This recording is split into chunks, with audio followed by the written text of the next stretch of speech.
Today, we will just review what we have already learned in the last 4 workshops, and we will bring it all together. And if you remember, our last session ended with an exercise of finding the hook.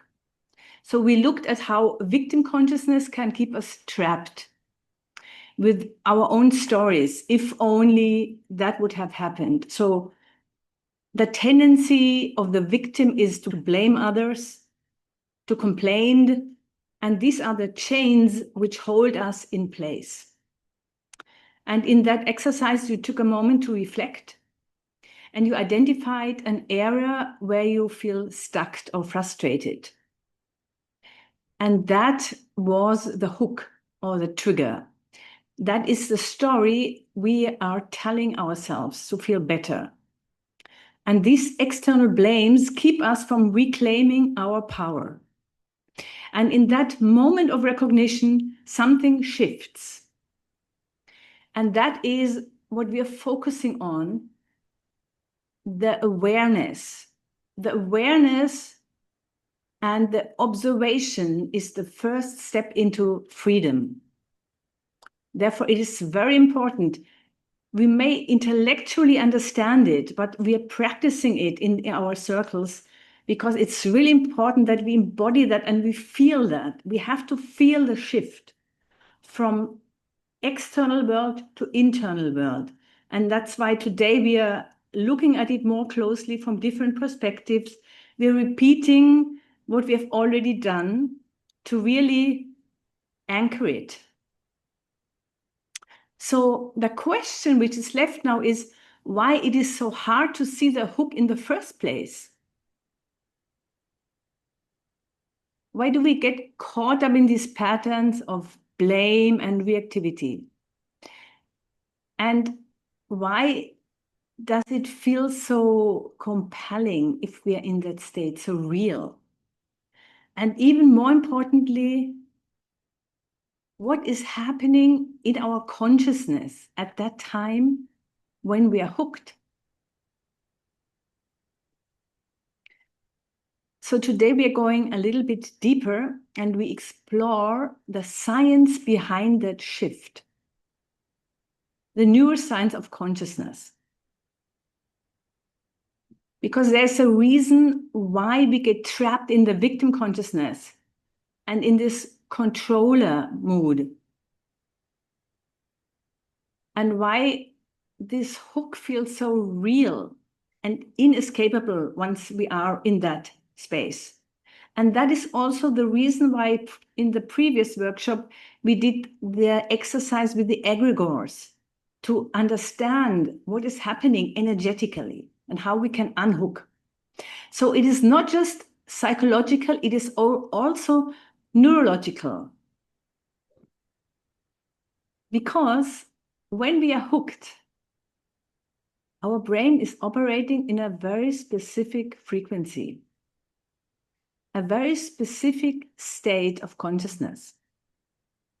And until we understand that state and until we learn to navigate it, we will keep being pulled back into the same patterns, the same stories, and the same suffering. So today we are exploring this brainwave frequency. Frequencies correspond to different states of consciousness.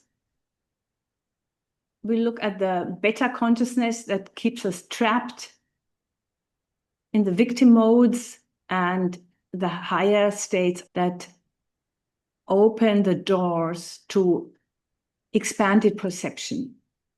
And more importantly, how to navigate these states. Because if we are able to understand the frequencies of our consciousness, we are able to consciously choose our state and to navigate between these states. So we can learn to recognize when we are operating in beta frequency, when we are hooked, and we can learn how to shift. And before we dive into the science, I want to invite you into a brief practice. because the best way to understand these states is to experience them directly. So we'll do a mini meditation. Please take a comfortable seat and close your eyes if that feels comfortable.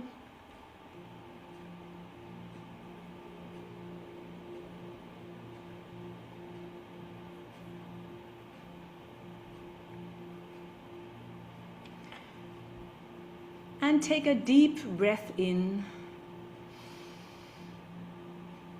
and let it out slowly.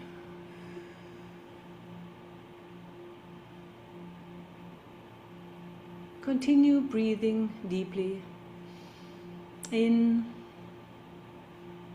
and out.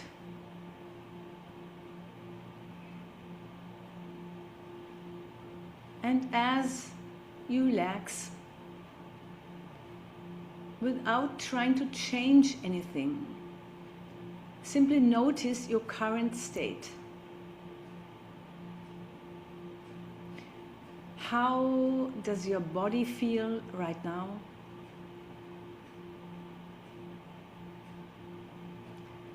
Is there any tension anywhere? Tightness in your shoulders, your jaw, your chest?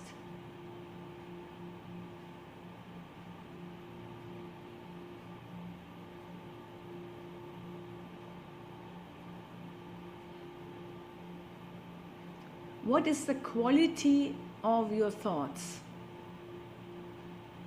Just notice and observe. Are they racing, scattered, or are they calm and clear?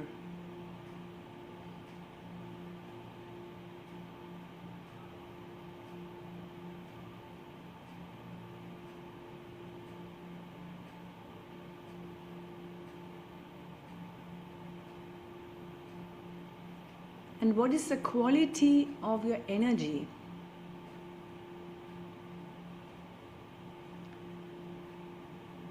Do you feel alert, wired, excited? Do you feel sleepy or relaxed or present?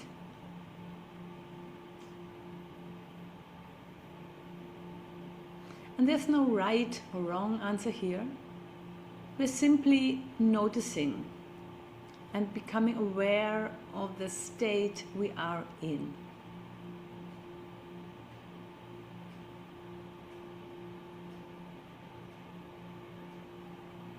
And now take another deep breath. And as you exhale, see if you can let go just a little bit of the tension that you're carrying from the day. Not forcing it, just allowing it to soften a bit.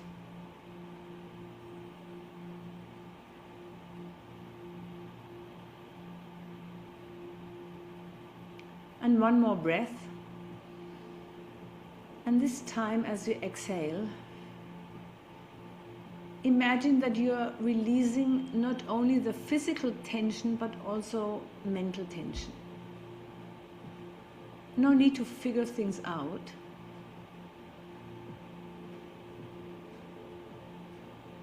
No need to control. Just this moment, let it go. And just feel and observe.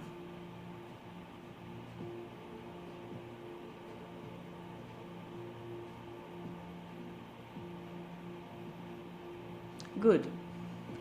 Now gently open your eyes again and come back to the room.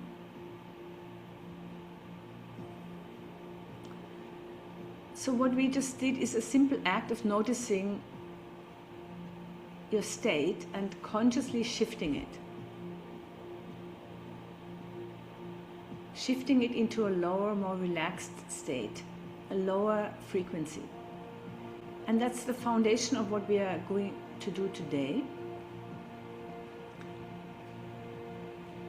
Because you cannot navigate your inner states unless you first become aware of them.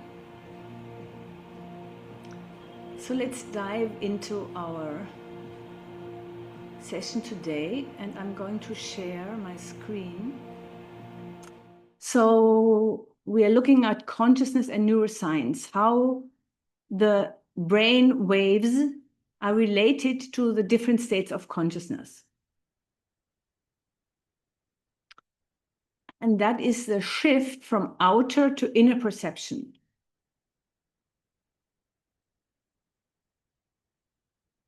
When we are in the high states of beta, our focus is the outer world. Beta frequencies are between 14 and 30 hertz. These are actual electrical frequencies which our brains produce, so they can be measured. And these frequencies are related to different states. So in that beta state, there's a high beta state and a lower beta state, but both of them are outer world focused. So in that state, we are reacting to the outer world, to our outer circumstances, and our perception is very narrow. So in that state, we want to be in control. And we are like an actor on the stage who is fully identified with a character and who's just reacting to the current scenes. So that is high beta.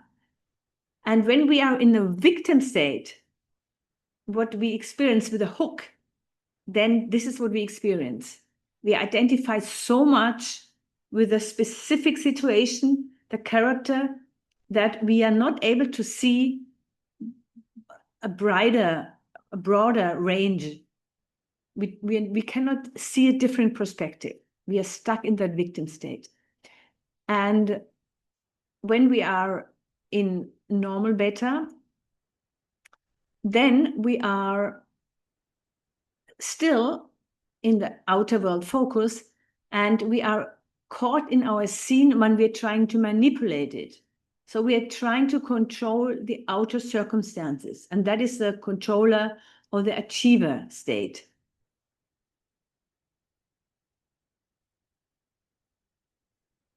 When we shift to lower frequencies, like beta and theta, we'll look at it more closely later, but the shift from outer to inner world takes place at that time in the lower frequencies. Our perception is expanded. We are able to respond differently, not immediately as a victim, but we can see the broader view. We have deeper levels of awareness. And that's also the place where our intuition takes place and our transformation and connection. So in these alpha and theta states, we are no more the actor who is identified with the character, but we are like a director. So we are stepping back. We're seeing a bigger picture, and we are able to influence the upcoming scenes because we allow it to happen. We are observing, and that's why we can influence what is happening. So that is the flow state. We have a more relaxed awareness, and that is also ideal for creativity, for learning, because in high beta, we're not able to retain knowledge. We're too anxious in responding and reacting. So in alpha, we go deeper, and we have a broader spectrum. Same in theta. Theta is even deeper. That's the borderline where we drift into sleep, and there a lot of imagination takes place. we are very deeply relaxed, and the veil into our subconscious in the chitta is very thin. Therefore, at that state, it is very easy to reprogram our subconscious. And the work we are doing in Grow and Heal is a lot with alpha theta meditation, to go into that state where the critical thinker, this analytical mind, the constant monkey mind critic is put aside, is switched off basically, and we can put in new programs, new thoughts, affirmation, anything which you want to change is very easy in that state. And then, of course, the delta state is where deep healing takes place, profound meditation, and that's the general state of deep sleep. Now, what I have to say also is that these are not dry cut. You know, we always, all states are present. It's just that one is more prominent. And it's also not black and white. It's not that the beta state is bad. These are just have different qualities. We need beta. Also to be focused, analytical focused. For that, we need to be in beta. If I were completely in alpha theta right now, I would not be able to give this presentation. I would just float here and there and allow my creativity to, go wherever it wants, and that is not coherent. So all that is possible, but what we are concerned is that we are able to shift and to use the states as they serve us and not be driven by them and triggered. So to repeat, the beta brain waves are outer world centered. So that's the outer world trap. And most of us live most of the day in beta brain wave. It's a hyper focus, problem solving, managing. When we feel overwhelmed by too many things, then we're always in beta.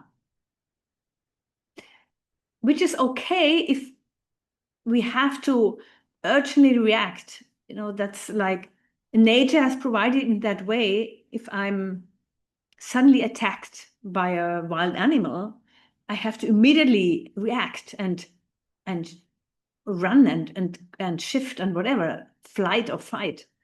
So that's very good. But if the body is constantly in that state, that is very, very strenuous and stressing, and high cortisol and all kind of diseases will be the result of a sustained beta state. So we have to find ways to get out of that. And the two traps of the beta state are the victim consciousness and the controller consciousness. We've touched upon that briefly and will go again in more depth later in these two states of the to me, the victim state, and the by me, the controller state. These are happening in high beta and in beta state. In these states, we feel that we have to control life, or that it's just running out of our hands and we're not able even to control it because we are just victims.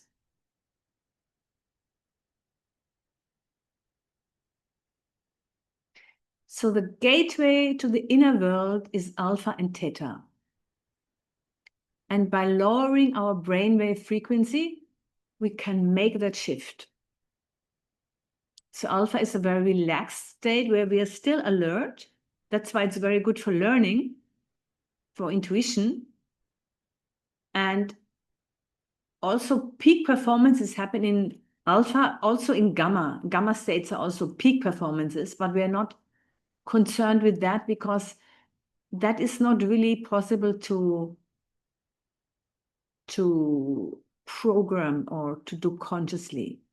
It's very hard, let's say. And in Theta, we are in a deep meditation that is also the place of intuition and of subconscious wisdom. Here we can experience guidance and we connect to our higher or larger self. So in these states, we are the directors of our movies. And everybody has a movie.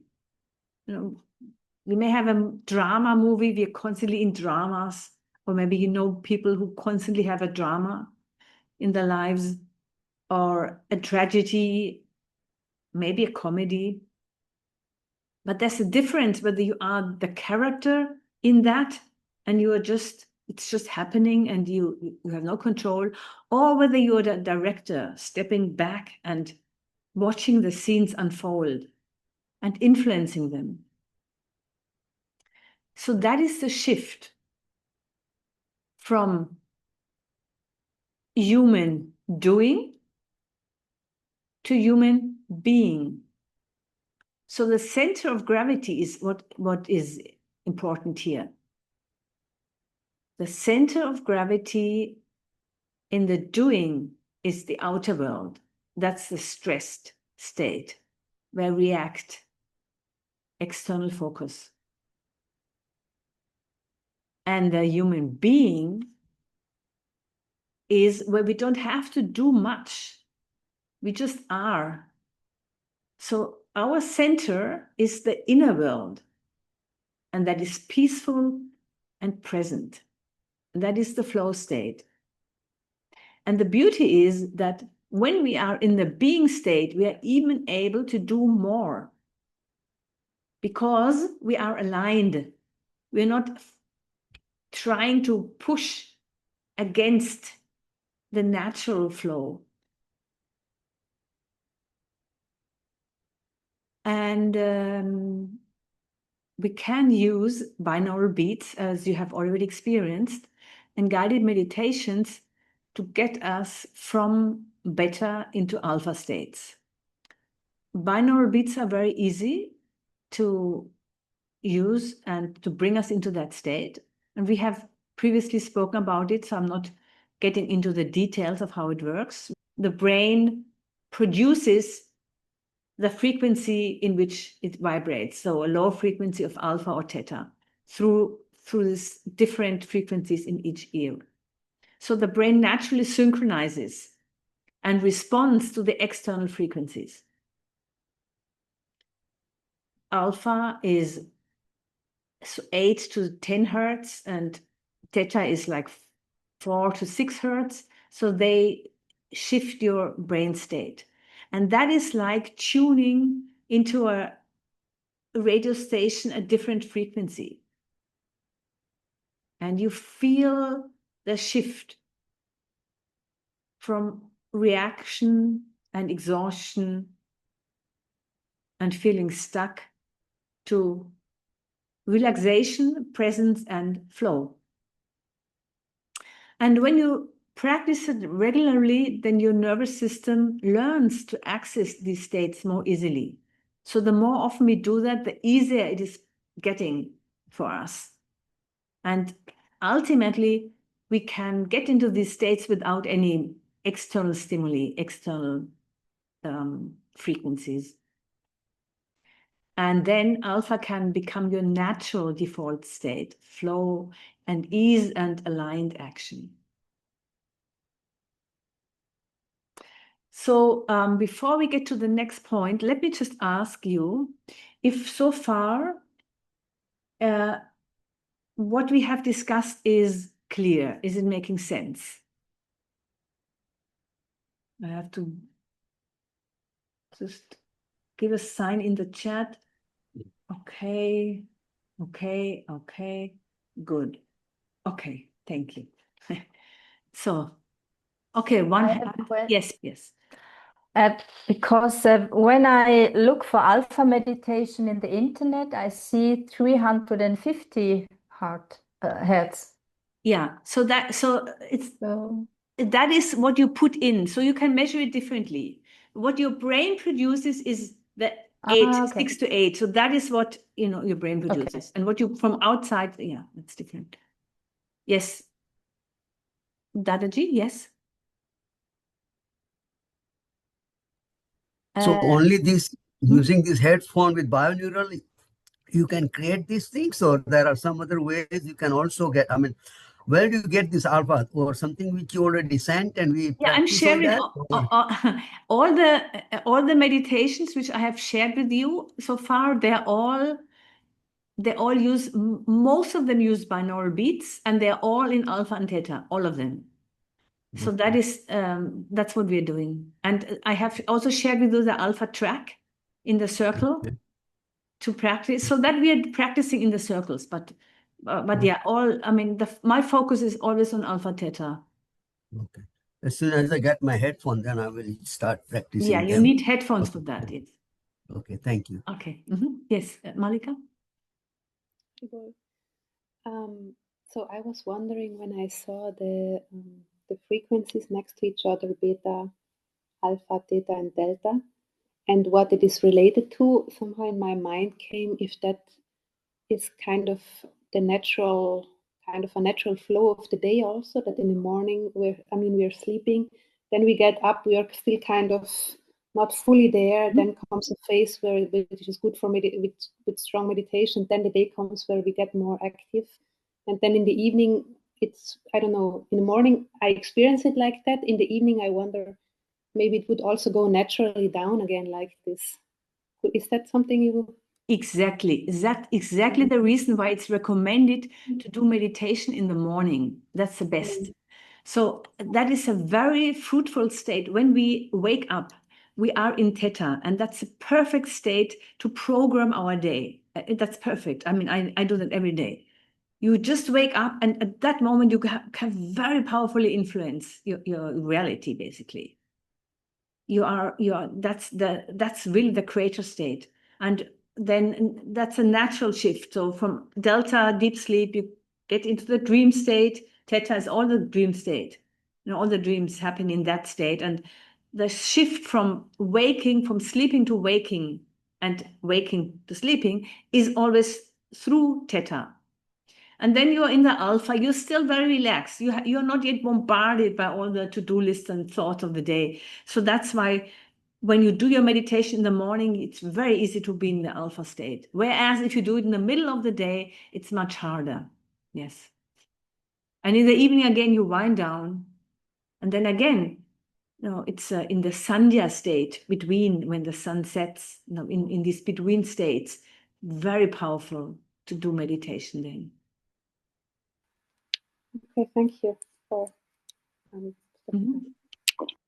Okay, Deepak ji. Yes. Malati ji, so is it correct to maybe compare the victim state to like Tamagun, and the by me state to Rajagun, and then the through me and by him to Sattvagun? Right. Very right. Yeah. I think we had Okay. mentioned that. Yes, exactly. That's Okay, pretty thank much you. how you can, yeah. Thank you. Okay. Shall we continue? There are two more hands. Are they new? New? Yes, okay. Okay, Shikama. Yes. I have another question with this alpha meditation. You said you can also do the alpha meditation while doing something. So is cooking, for example, something, this 42 minutes you gave us, is cooking something, is walking something, is cleaning something, or should it really be done just relaxing? Cooking, okay, I would say cooking not, because in cooking you have to be really alert. You have to watch your body. So cooking is not in cooking you have to be fully present in, and that's more better, I would say. You can also cook in a very meditative state. It depends how you cook. I always have a few burners on, and for me that would not work well. But walking, yes. If you walk in nature, you can walk as a meditation. I do that. Walking meditation, and then you can hear it. You can really get into that alpha flow. That is definitely very well possible. During japa, it's also possible. Any kind of meditation, you can do that. But household activities are too scattered, and you need your attention here and there. So best is if you have broad focus. You don't have to focus your attention on different things, but you can just open up and just be, more like being and not doing. If you're doing different things, then it's more difficult. Okay. Just try to find the points where I can put it. Yeah, but you can try doing japa. Some people have good results in that.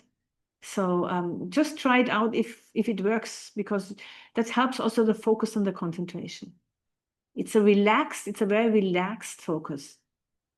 And the mind doesn't shift so quickly, to all kind of thoughts. You're more present and you can focus on the mantra. So I would say, try it out. Please, Ananga, T? Yes, I think the question has already been asked in another workshop, but I wanted to know about this Alpha Theta meditation. Is it okay to listen to it, but not completely, to stop before the end, or is it problematic? No, you can stop it anytime. It's just that sometimes it's a shock to the nervous system because it's built up in a certain way. Usually it starts a little bit higher frequency, then it goes very low, and then it brings you out again. So most of the meditations are designed for your consciousness to very, very softly shift. But that same can happen if you just change the volume. Sometimes with my meditation, I'm just lowering the volume and fade out. And by fading out, your brain also naturally gets back into its normal frequency. But if you abruptly pause and stop it, then it's like a jerk. It's a little bit unsettling. So you have to see how your nervous system reacts to it. Yeah. Usually I try to listen to it fully, but sometimes I don't have time. Yes.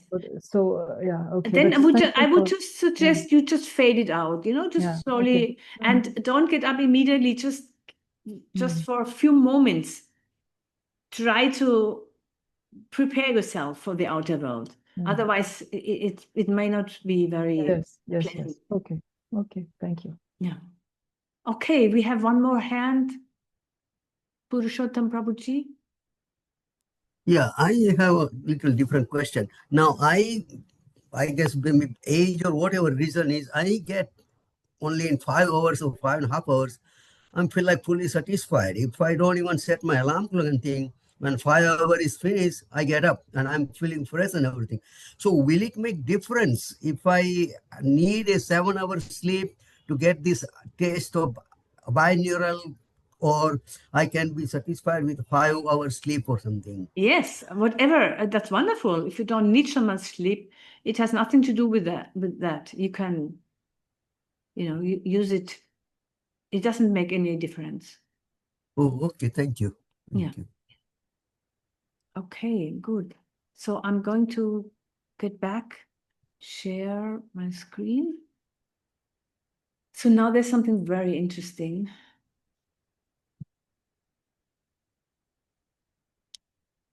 When we practice anything specific, let's say we're trying to shift our brainwave states.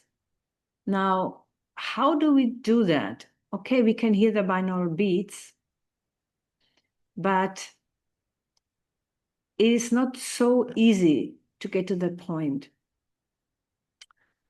And when we practice something new, we want to learn something new, then there's a certain moment, which I call here the frustration threshold. So there are two options how we react when we learn something new. We can either feel that it's just not made for me. I just don't get it. I can't do this. This is too difficult, or whatever. We find some excuse, some justification why it's not for us. And then we drop away. Or we can take it as a stepping stone into a deeper experience, into and make an extra endeavor, in the sense that I want to do that. So not that I'm trying to push through, that I'm trying to change my outer world, but okay, this is something I really want to experience, I want to understand. So in that moment where we feel at the edge of frustration, it's difficult, when we are facing that challenge of a new thing, then something interesting happens. Then our brain produces myelin. And that's something which neuroscience has recently found out. And it is a substance which insulates and strengthens neural pathways, which means the information can flow through quicker. And at that time, the brain is building a new capacity. So the connections, the neural connections and circuits are built stronger, and the connection is faster because of that myelin. And if we pursue, then we experience a shift. We can get deeper, and then we can understand and can experience that alpha and theta state. So the frustration can turn into an information. The information of what I'm going to experience now is a natural state from not knowing, from unconscious incompetence to conscious incompetence to conscious competence, and then to unconscious competence. So that is a shift we will make if we continue. And that's not something we try to by manipulating the external world. That's something we experience by just being that state. So now that leads us to these 4 levels, which we have previously discussed, but it's important that we go through it again and really understand it deeply. The lowest state, the victim and controller state, is by me and to me. So that's the reactive state where we make a big effort and we are focused on the outer world. That's level 1 and 2, and that is primarily in the beta state, where we are limited in our creative potential. And then we move to the alpha and theta state. That is the state of flow through me, where we become the observer or the director of our movie, where we consciously create our reality. And that happens in the alpha and theta brainwave state. And then, of course, the highest state, the by him state, where we are connected with Bhagavan, the divine, however everybody experiences that. And that is basically beyond. That's something we will not focus on here, because it's a natural state of spiritual evolution. So each level can be accessed by understanding the supporting brainwave. So again, by me and to me is related to the beta state. Through me is related to the alpha and theta state. And of course, in the by him, we are naturally flowing. It's a natural flow state. So there's no more struggle. There's no more victim consciousness. So these are naturally higher states of consciousness. So we already discussed the to me, the victim state. So you experience yourself at the mercy of external forces. The power is outside of you. And you blame external circumstances. You are in stress, fear, or fight and flight mode. And your energy is trapped in resistance and resentment. You don't see your own part in the whole thing because you're so absorbed in the character that you cannot really see the whole movie, the whole picture. So this is what happens. The core experience is I'm powerless, life happens to me, and then the blame, it is their fault. Why does it always happen to me? And you justify that, if only that would happen, or I had no choice. So the language is if only. Nervous system, stress, anxiety, constant defense mode. Your energy is contracted and heavy, feels dense and stuck. And you feel powerless and helpless. There's no agency or no choice. Then the by me state, that's the achiever and controller. So the life happens by me. So this is an upgrade in the sense that you give up blaming others and you accept personal responsibility. And you recognize that you create your own results. You create your life. But you are trying to force reality to fit your picture. So you're holding very tightly. You're trying to control everything. You're trying to make it happen. And you're doing and doing and pushing. And it's very exhausting. It's very exhausting because you're constantly in the stress mode. The core characteristics is that you feel overly responsible, effort, achievement, willpower, control, and discipline is what characterizes this state. But you have moved from why is this happening to me to what can I do about it? So there's more freedom in that state. It's more freedom, but the shadow side is, of course, that the burnout after some time, you cannot sustain that state.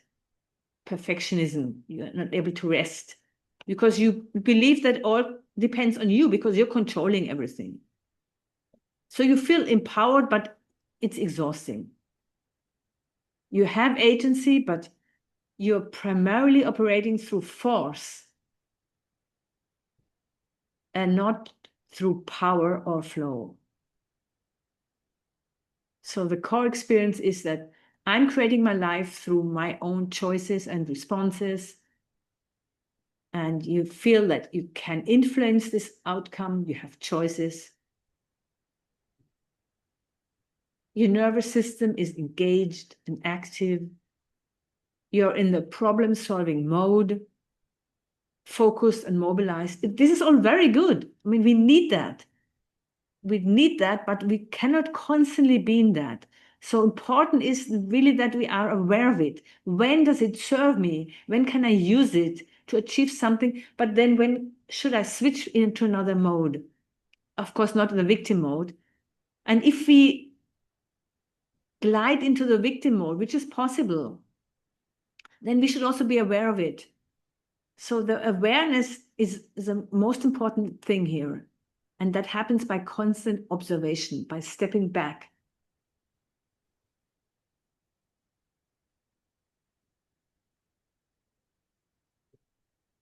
We are creative, mobilized, but effort is needed. And the shift has been from victim to creator, from blame to responsibility, and from powerlessness to agency.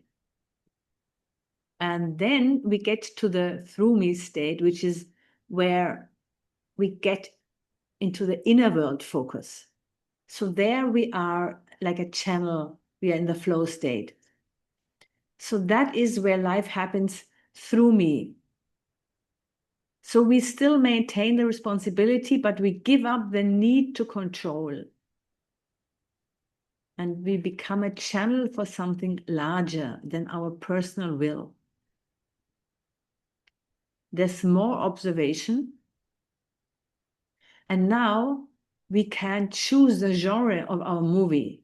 So we can choose, do we want to be in a comedy or drama or tragedy, we can become aware of it because we are observing it. And we're not trying to manipulate, but we're really creating it. So there's no force, but there's alignment.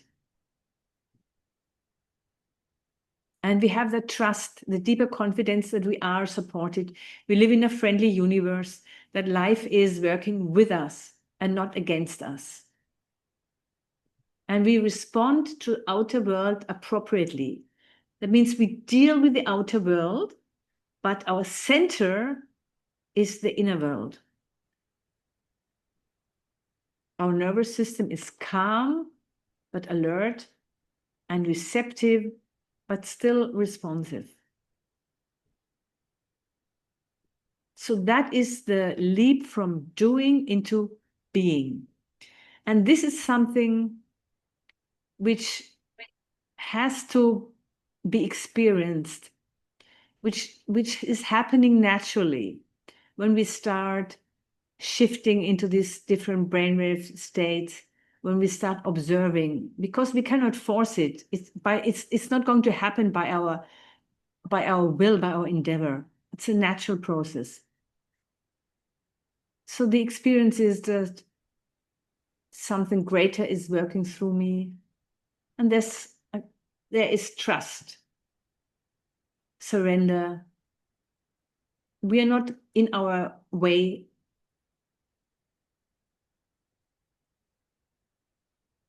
We feel relaxed, the nervous system is relaxed, open and receptive.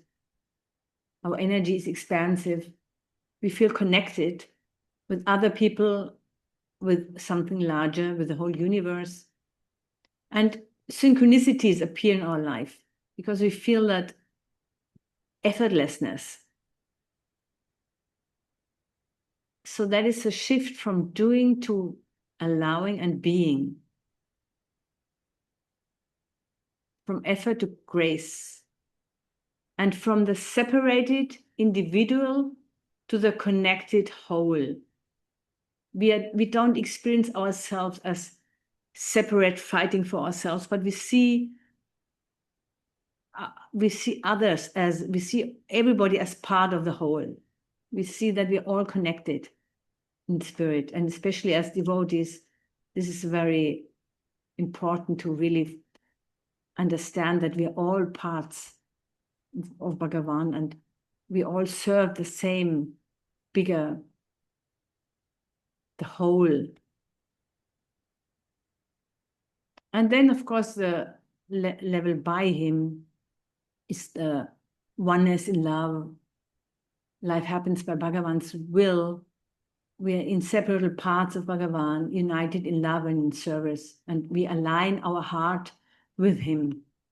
So that's the ultimate surrender or Sharanagati, where we do loving service. Actions are devotional offerings. And Bhagavan is not a belief, but it's a reality. And we understand the ultimate agency. So we're no more separate at all. So that's the Vasudev Saram Iti state. And the experience is that I'm eternal servant and part, united in love with the Supreme. I'm serving. And there's joyful service. It's not boring, it's not exhausting, it's just joyful, it's radiant. It's of course, we're also in that flow state. We are aligned with a higher purpose. And we feel ourselves as an instrument.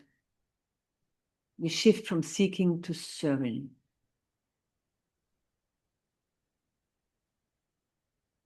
So these are the different states of energy.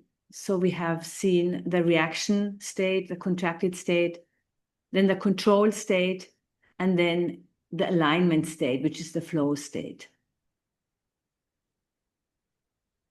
So alignment is not passive, it's just doing everything from this inner ease, from having the center in our core. We are acting from our inner world instead of reacting to the outer world.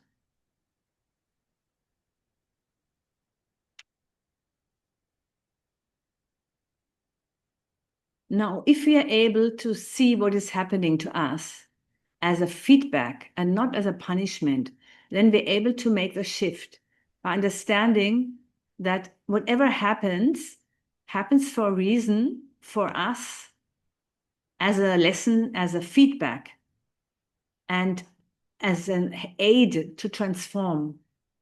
So problems can become portals, challenges can become opportunities.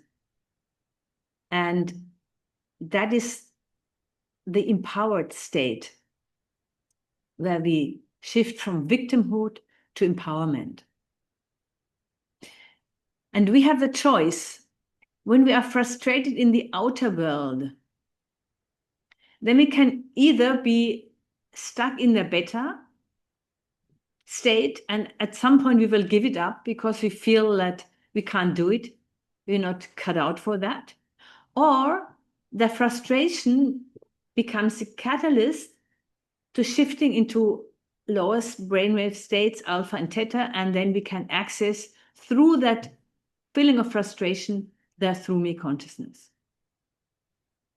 So this is the feedback which we can take by observing ourselves. We get feedback constantly, and we can do that with awareness or without awareness. So obviously we are doing it here with awareness. That's why we're practicing so much observer, to adjust our inner state, to first understand it and then to adjust it. And in that way, we shift from unconscious reaction to conscious choice. So the awareness is the game changer. And if we are aligned, then challenges become opportunities. If we are not aligned, then even blessings feel like burdens. And the paradox is that to be aligned, we don't have to do anything. It's counterproductive to do. We just have to be. But we have to understand how to get there, to get into that flow state. And that's also the wave versus particle. That duality exists both as a wave and a particle, and we can choose what we want to experience in our life. So if we choose a low frequency, low means emotional state, a low emotional state, which is like anger, guilt, shame, criticism. All these are low frequencies, and they make us more gravitational, and then we are feel more as a particle. We are stuck, condensed, contracted. So that is our energy. And if we vibrate at a higher frequency, which means getting into higher states of gratitude, joy, love, peace, all these states, then naturally we radiate as a wave, light. It's expansive, flowing. That's a higher frequency. So our inner orientation determines which frequency we are vibrating. So the low states of victim consciousness, to me and by me, are heavy, dense, and are more the particle, low frequency. And the line consciousness, the flow state, is the high frequency. It's expansive. So that's what we have done in these workshops. I'm just summarizing quickly. The first workshop was from victim to flow, to first understand how to detect and then release excessive attachment, how to find the balance and restore harmony, to recognize that if we give anything excessive, too much importance, then it creates resistance. Then we looked at our field awareness. We activated our torus field. We understood how subtle energies shape us and our inner patterns. In the next workshop, where the energy goes, We specifically looked at collective energy fields, egregores, how to interact with them and how to call our energy back. And then finally, we saw how we can shift from the lower states into higher states of alignment, of being, of flow state. And that is the true freedom, aligning our inner orientation with our actions. So naturally, there's a match. We don't have to try, we don't have to endeavor, but it's naturally happening from inside to outside. So the first step is to develop the awareness, to notice from which level we're operating, to just observe and not to judge. And then we can consciously practice from where we are reacting. We can create a pause and we can ask ourselves, how would I react in this situation from a higher level? That, of course, needs a lot of practice. And with trust, with more practice, we can cultivate that higher intelligence and feel the inner guidance, and then understand that we are really the creators of our realities. And ultimately, we are eternal instruments of Bhagavan.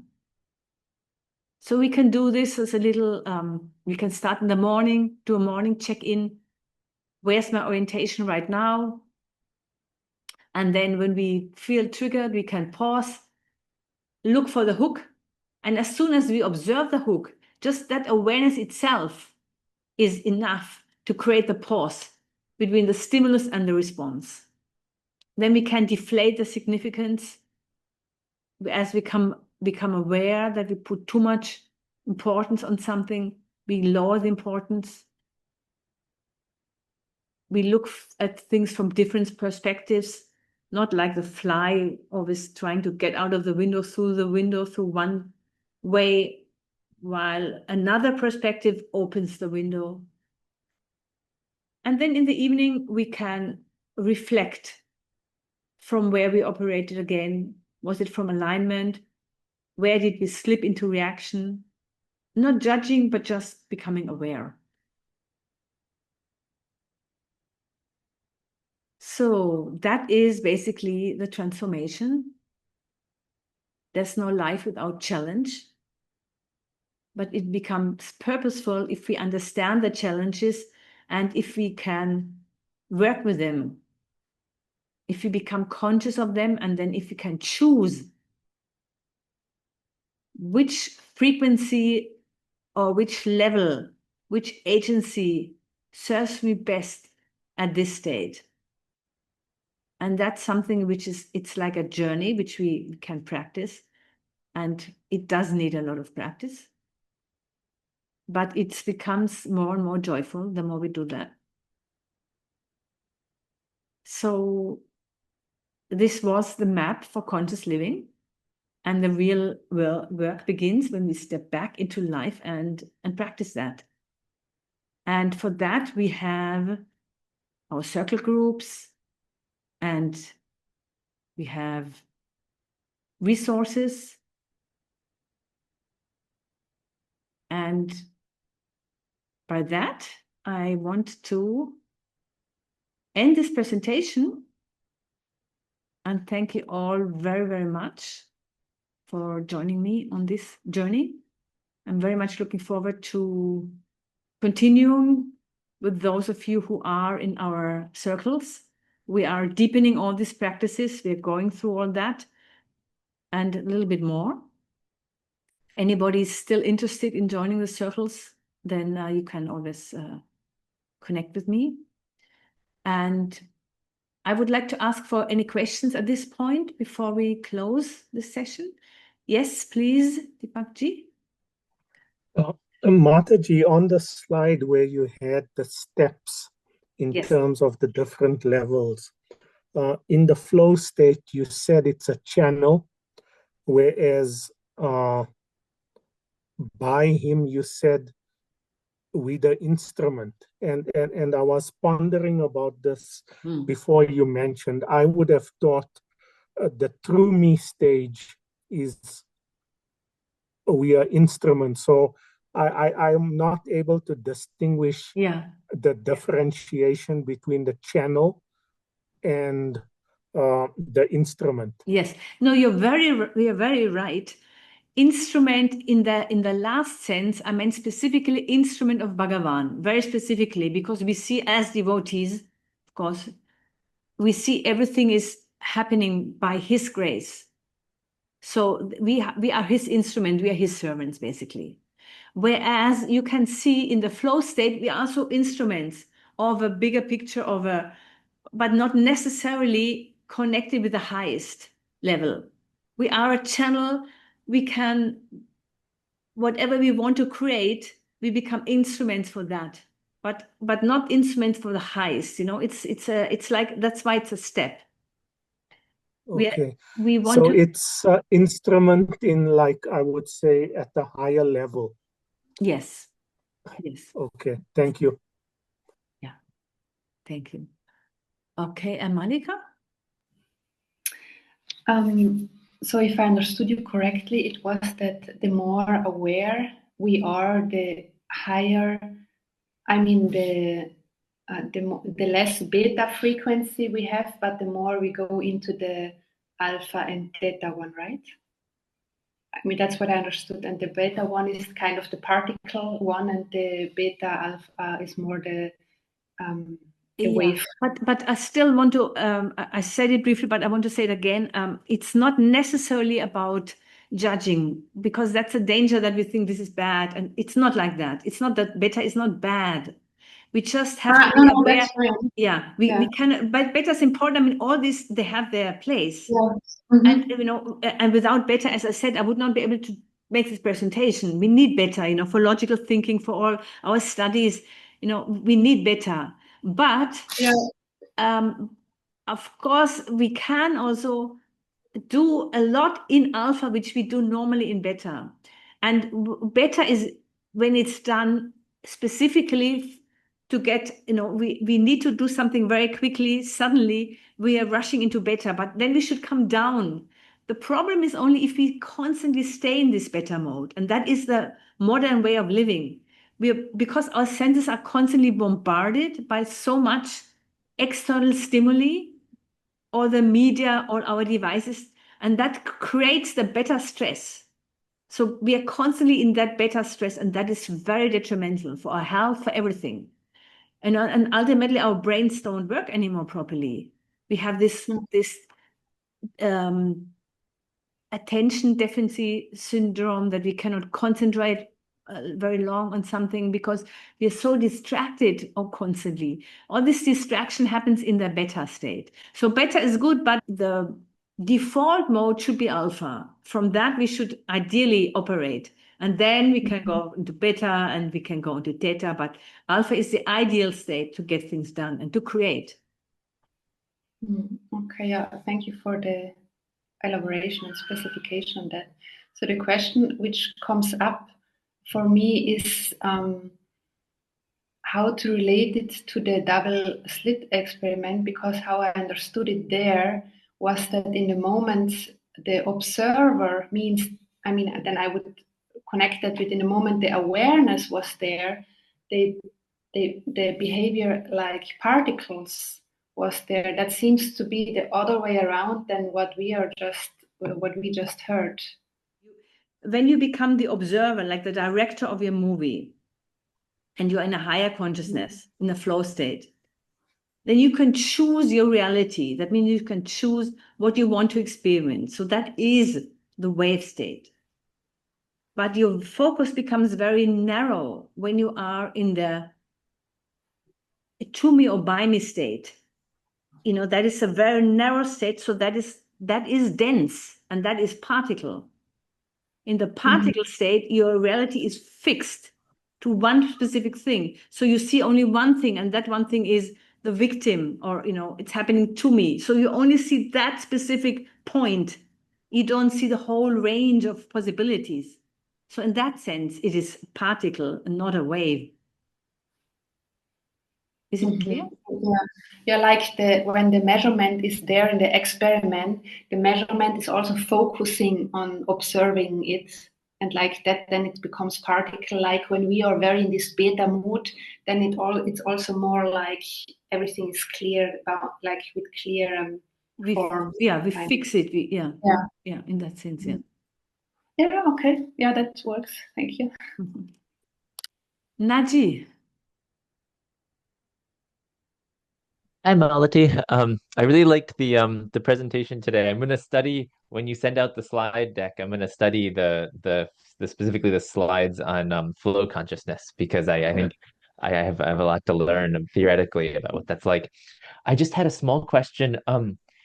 When from a brainwave perspective, is it possible to distinguish between um, the um, the to me and the by me states just using brainwaves, or are they both beta kind of? Or That is high beta and normal beta. So in the victim state, you're in high beta because you feel yourself so helpless. You're totally a victim. So it's a very low frequency emotionally. You feel, this victim is a very, very low, dense frequency. We have to distinguish with low and high. Low in the sense of emotionally low on the range of consciousness. By Richard Dawkins, he created this pyramid of consciousness using kinesiology. So the lowest states are guilt and shame. They're vibrating at a very low level, so that's very dense. But that has nothing to do with the brain wave, with a low brain wave. So low brain wave is not the same as low emotional frequency, low consciousness frequency. So what we are talking here is by me is medium beta, and to me the victim state is high beta. High beta is a very state of a lot of stress, a highly stressed state. So that is where you feel really bombarded. And that picture, if you remember, that was like all the arrows coming to him. He's like, oh yeah, that is high beta, and you can't maintain that for a very long time. yeah, and it's hard to get anything done as well. Yeah. Yeah, I guess I had one other question too. Could you talk, you hinted a little bit at gamma. Could you talk a little bit more about what gamma is like? And also how long is it possible to maintain a gamma dominated state? Can you maintain a gamma dominated state like for hours, or No, is it more like a flash of it's insight flash. kind of? Gamma happens in very exalted states of consciousness. Like in a meditation, you suddenly have, it's a burst. You see it, you can see it on if you measure brainwaves. I have this headband where I can measure my brainwaves and I can monitor them on the screen. It's very interesting. I can see exactly when I'm in the flow state. And so this is how you can train your brain. So gamma happens, these are bursts when you suddenly have a mystical experience, or these experiences which really bring you out of your body. So these are peaks. And artists in their highly creative moments, suddenly, you have like a light bulb suddenly. Wow, you're inventing something. Or sports people, at their peak, in a peak performance, they're also getting into beta to just get, do the last whatever jump and, win the race, whatever it is. So these are the high states of gamma, and they're peaks. I really like them. Yeah. I really like them. I've had some experiences with them before, I think. I mean, I didn't measure them, so I don't know for sure. Yes, yeah. But everybody has, there was one other everybody has question. them. As I said, they're always there. It's none of them is isolated. I mean, whatever I said is just to give you an idea. It's just a model.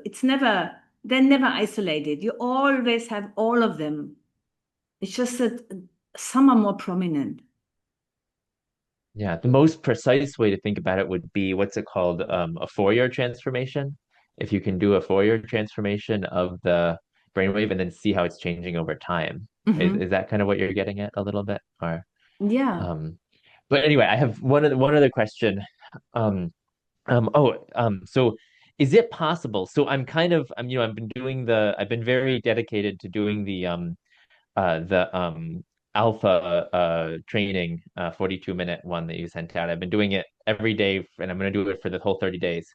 Very lucky I have time. So, but I'm curious. So, say over the next few months, I get myself so that my kind of default state when I'm not is alpha, right? Can I jump over beta and go to gamma sometimes? Or how does that work? Like, how can I still want to, I don't want to miss out on gamma just because I've been alpha all the time, you know? I guess I'm a little bit greedy, but. So beta is always there. It's just, it's just diminishing, but it's never not there. It's there. So you can, of course, you can be in an alpha state, and then you can suddenly increase gamma. That's absolutely possible. So when you suddenly have this burst, then it's not that you first have to experience beta. No. You immediately you have there's a big gamma burst, and the alpha and the beta is just tagging along. So these bursts come quickly as the experience happens. Okay. Cool. It's a whole world, new world to explore. And I'm actually lucky because I have a friend who his profession is to train people's brainwaves. So I might be able to convince me to hook him up to his machine sometime. Okay. We'll see. Share your experiences with us. That's very interesting. Good. Yeah. Maybe I could even bring him on for a guest appearance sometime. That would be and we can have a fantastic. dialogue with him or something. I don't know. Okay. Anybody else? Yes. Comment in terms of when they were discussing the flows, and I just say, just like we are familiar with the Prakriti 3 guna, and it's not that every guna is useful. We need every guna. Rajoguna is more prominent. We are mostly in Rajogun doing so many activities, but we also need Tamogun to slow it down, rest it, so we can work on Rajoguna and Sattvagun. So none of the guna are really derided in that sense. Yes. But we have to wisely use which one is at what time properly needed. And that's what you're talking about, mostly awareness. That's what the whole awareness is. What is the proper time to use which guna is? Absolutely. Thank you. Thank you. Exactly. That's exactly it.